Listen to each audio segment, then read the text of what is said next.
Una maniobra incorrecta del conductor y lo que provocó el accidente de autobús en Los Llagos a finales de Xunetu. La Guardia Civil considera que se debió a una imprudencia, que el conductor orillóse demasiado al cruciarse con otro vehículo. Así la figura en el atestado que entregó ya en el xulgau de Cangues de Onís. El presidente del Principau avanzó que el presupuesto de 2024 va a rondar los 6.000 millones de euros. Va a ser foro el más elevado hasta ahora. La subida ya es consecuencia del resultado extraordinario de la liquidación del sistema de financiación autonómica de 2022. También precisó que esos cuentes van a incluir inversiones por un importe de unos 1.000 millones. El subinspector de la Policía Local d'Ubieu, que fue detenido va 2 días tras dar positivo en un test de alcoholemia, aceptó una condena de 8 meses de prisión. También se impuso una pena de 2 años y 2 días en sin poder conducir, lo que implica la pérdida del carné.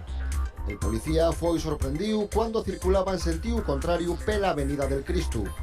En el test de alcoholemia dio una tasa de 1,24. La cosecha de manzana en Asturias va a ser este año un 30% menor. Los productores auguren que va a ser la peor de los últimos 25 años. El calor d'octubre y les plagues producto de ese calor echaron a perder las variedades de maduración temprana. Casi un 18% de los places de director de centro de salud quedaron hermes aunque el proceso entra no remató. La mayoría de los centros sí cuenten ya con nuevo director de equipo.